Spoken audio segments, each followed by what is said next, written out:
दोस्तों, बहराइच हिंसा में जिन मुस्लिम लड़कों पर आरोप लगा था कि उन्होंने ही रामगोपाल मिश्रा की गोली मारकर हत्या की, उनके खिलाफ अब यूपी एसटीएफ की पुलिस ने एक बड़ा कारनामा किया।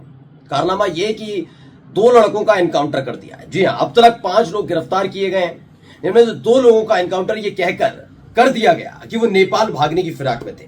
एक का नाम सरफराज है और दूसरे का नाम तबलू है। दोनों का एनकाउंटर कर दिया गया। लेकिन जैसे ही एनकाउंटर वाली खबर सामने आई, वैसे ही एक वीडियो ने पूरी तरह से उत्तर प्रदेश की सियासत से लेकर उत्तर प्रदेश के एक एक गलियारे को हिलाकर रख दिया है। क्योंकि उन सब के बीच एक वीडियो निकलकर सामने आया है जिसमें साफ साफ बताया गया है कि जिन लड़कों का एनकाउंटर किया गया, उन्हें पहले यूपी एसटीएफ की ने उठाया था और उसके बाद उनका एनकाउंटर हुआ है। इसने यूपी एसटीएफ की पोल बिल्कुल उसी अंदाज में खोली है जैसे भी हाल ही में मंगेश यादव एनकाउंटर मामले पर खुली थी। नमस्कार, मैं हूं प्रज्वल गौतम और आप देख रहे हैं न्यूज सर्किल। आपको पता ही है कि किस तरीके से एक लूटकांड होता है और उसके बाद जो योगी आदित्यनाथ के सजाती हैं, उसमें जो आरोपी होते हैं, उनके सजाती होते हैं, ठाकुर जाति से आते हैं, उनके पैर पर गोली मारकर कोई आराम से सरेंडर कर देता है। और उसके बाद एक खबर आती है कि मंगेश यादव का एनकाउंटर कर दिया गया। वो भागने की कोशिश कर रहा था और उसके बाद उसने पुलिस पर गोली चलाई और उसका एनकाउंटर हो गया। तब भी यूपी एसटीएफ की पोल खुली थी कि किस तरीके से चप्पल में बिना बुलेट प्रूफ जैकेट के आराम से मंगेश यादव से दुर्दांत अपराधी का एनकाउंटर किया। अभी उसी के दाग नहीं धुले थे और देखिए एक नया मामला सामने आ गया है। सबको बताए बहराइच में क्या हुआ।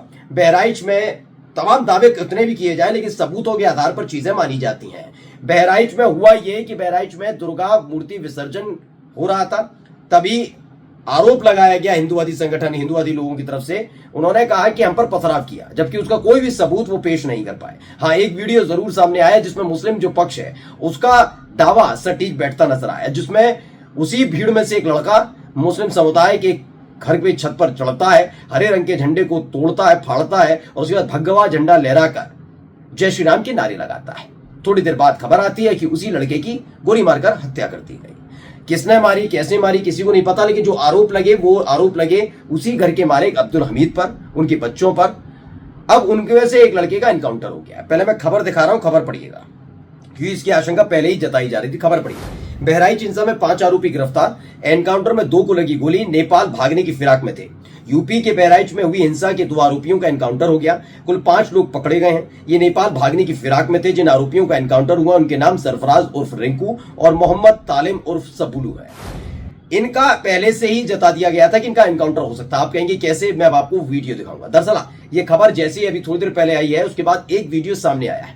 उस वीडियो में दावा किया गया सरफराज के परिवार की तरफ से, सरफराज की बहन जो है रुखसाना, उनकी तरफ से कि उनके पति और उनके एक देवर जो है उनको तो गिरफ्तार किया ही पुलिस ने, साथ ही उनके भाई, उनके पिता को भी यूपी एसटीएफ ने गिरफ्तार कर लिया है।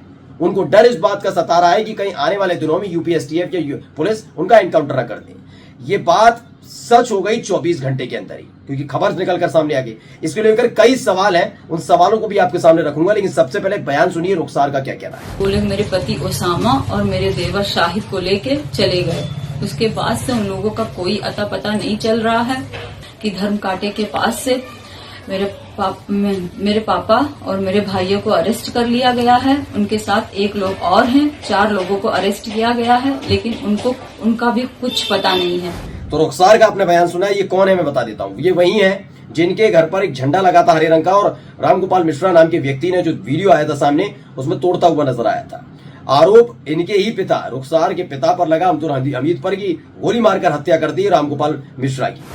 जाकिर अली त्यागी ने ट्वीट भी किया, लिखा बहराइच में जिस मकान मालिक अब्दुल हमीद पर गोपाल मिश्रा पर गोली चलाने का आरोप है, उनकी बेटी रुखसार बता रही कि कल 4 बजे मेरे पिता अब्दुल हमीद, मेरे 2 भाई सरफराज, फहीम और उनके साथ एक अन्य युवक को यूपी एसटीएफ ने उठा लिया है। मेरे पति और मेरे देवर को पहले ही उठाया जा चुका है। किसी भी थाने से उनकी कोई खबर नहीं मिल पा रही है। हमें डर है कि उनका एनकाउंटर कर हत्या की जा सकती है। रुखसार ने पीएम नरेंद्र मोदी से अपने परिजनों की सुरक्षा की गुहार लगाई है। साथ ही उन्होंने योगी आदित्यनाथ से भी अनुरोध किया है। अब इस पूरी खबर को थोड़ा संजीदगी के साथ समझिएगा। हुआ क्या, इनका कहना है रुखसार का कि उनको पहले ही गिरफ्तार कर लिया। और ये वीडियो ऐसा नहीं है कि यूपी एसटीएफ की तरफ से या पुलिस की तरफ से सामने निकल कर आया कि एनकाउंटर हो गया सरफराज का, तब है नहीं। ये बयान पुराना है। ये बयान 16 तारीख का है, यानी 1 दिन पहले का है। उनके पास एक बयान, उन्होंने बयान दिया और उन्होंने कहा कि उनके भाई और उनके 2 भाइयों के साथ साथ उनके पिता को भी यूपी एसटीएफ ने गिरफ्तार कर लिया। आपने सुन भी लिया। इनको डर था कि कहीं एनकाउंटर ना हो जाए। और देखिए ये वीडियो चूंकि बाहर नहीं निकल पाई, ज्यादा स्तर पर वायरल नहीं हो पाई, इसलिए यूपीएसटीएफ तक भी नहीं पहुंची होगी, पुलिस तक नहीं पहुंची होगी। पुलिस को लगा जैसे हर बार किया जाता है वैसे ही इस बार भी कर लिया जाए, और ये हुआ। अब सवाल ये उठता है तो रुखसार झूठ बोल रही है, और रुखसार अगर झूठ बोल भी रही है, चलिए मैंने मान लिया बोल लिया, तो क्या ये कैसे पता था रुखसार को कि उनके भाई का एनकाउंटर ही होगा? इसका मतलब ये झूठ नहीं बोल रहे, क्योंकि ये वीडियो पुराना है कि इसमें आपने सुना क्या होगा कि एनकाउंटर का मुझे डर सता रहा है, एनकाउंटर हो सकता है, यानी एनकाउंटर तब तक हुआ नहीं था। इसका मतलब रुखसार का जो दावा है वो पुख्ता होता हुआ नजर आता है। और ये बात मैं इसलिए कह रहा हूं कि पुलिस कैसे काम करती है समझने के लिए बहुत रॉकेट साइंस की जरूरत नहीं है। ऐसी कई घटनाएं सामने आ चुकी हैं कि थाने के अंदर सलाखों के पीछे ही रहते हुए किसी की मौत हो जाती, हत्या हो जाती, बहुत सारी चीजें निकल कर आई। तो यूपी पुलिस का दामन पाक साफ तो है नहीं कि कैसे कार्रवाई करती है। तो उस सरफराज का एनकाउंटर कर दिया गया, लेकिन अभी तक खबर है कि हालात गंभीर बने हुए हैं, उसकी स्थिति खराब है, ठीक है, ये पता नहीं है, ये कुछ पता नहीं लग पा रहा है। लेकिन पोल खुल गई है। पोल ये खुलती है कि पुलिस का कहना है कि वो नेपाल भागना चाह रहा था। तो रुखसार के मुताबिक जब उनके पिता और दोनों भाइयों को गिरफ्तार कर लिया गया तो क्या वो पुलिस अभिरक्षा से भाग रहे थे? पहला सवाल ये जवाब देना होगा, क्योंकि इसका जवाब यूपी पुलिस ने नहीं दिया। उन्होंने कहा कि हमें लोकेशन पता लगी, उसके आधार पर हमने घेराबंदी की, और घेराबंदी करने के बाद गिरफ्तार करने की कोशिश की, लेकिन उसने गोली चलाई और एनकाउंटर हो गया उसका। तो पहला सवाल ये कि क्या वो अभिरक्षा से भाग रहा था, क्योंकि रुखसार का कहना है कि उनके भाई और पिता को पहले ही गिरफ्तार किया चुका है। दूसरा ये कि अगर वो पुलिस की अभिरक्षा में था, यूपीएसटीएफ उठा के ले गई थी और वो फरार भी हो रहा था, तो ऐसे में उसके पास हथियार कहां से आया? ये दूसरा सवाल है जिसका जवाब अब यूपीएसटीएफ को देना होगा। कि ये दो चीजों का सवाल का जवाब जरूर यूपीएसटीएफ से पूछा जाना चाहिए कि आखिरकार ये दो चीजें आपस में क्रॉस कैसे हो रही है। क्या वाकई यूपीएसटीएफ ने गिरफ्तार किया नहीं किया? क्योंकि देखिए मैं फिर बता रहा हूं ना, मैं इस वीडियो को, रुखसार के वीडियो को गलत मान लेता अगर वो इस शब्दावली का इस्तेमाल नहीं करती कि भाई मेरे भाई का या मेरे परिवार वालों का एनकाउंटर हो सकता है, यानी तब तक एनकाउंटर नहीं हुआ था, सिर्फ गिरफ्तारी हुई थी, जैसा कि रुखसार का दावा है। लेकिन इसके बाद अचानक से खबर आना कि सरफराज का एनकाउंटर हो गया, ये बताता है कि किसी को खुश करने के लिए ये सब किया गया। खबर आगे बढ़कर बता रहा हूं। उत्तर प्रदेश के बहराइच जिले में हुई हिंसा के 2 आरोपियों को एनकाउंटर हो गया है। आरोपी नेपाल भागने की फिराक में थे। घटना वाले दिन से पुलिस इनके पीछे लगी हुई थी। आज पुलिस को इनकी लोकेशन हाथ लगी, जिसके बाद इनको ट्रैक किया गया। पुलिस इनके पीछे थी। रुखसार का क्या कहना है? उठाकर ले गई थी पुलिस, जिसके बाद इनको ट्रैक किया गया। जिन आरोपियों का एनकाउंटर हुआ उनके नाम सरफराज उर्फ रिंकू और मोहम्मद तालीम उर्फ सबलू है। उनके 2 भाई है, सरफराज और फहीम, दोनों को उठा के ले गई थी एसटीएफ। ये रुखसार का दावा है। यहां पर 2 लोगों का एनकाउंटर हो जाता है। ये एनकाउंटर की जानकारी कब, कैसे और कहां एसटीएफ को मिलती है, इसकी भी जानकारी देनी होगी। इसके बारे में भी बताना होगा कि क्या वाकई ये रियल एनकाउंटर है, क्योंकि कहानियां सबकी एक जैसी होती है। एनकाउंटर की कहानियां 2017 से आप सुनते आइए, एक जैसी, ज्यादा मेहनत करती नहीं है यूपी पुलिस।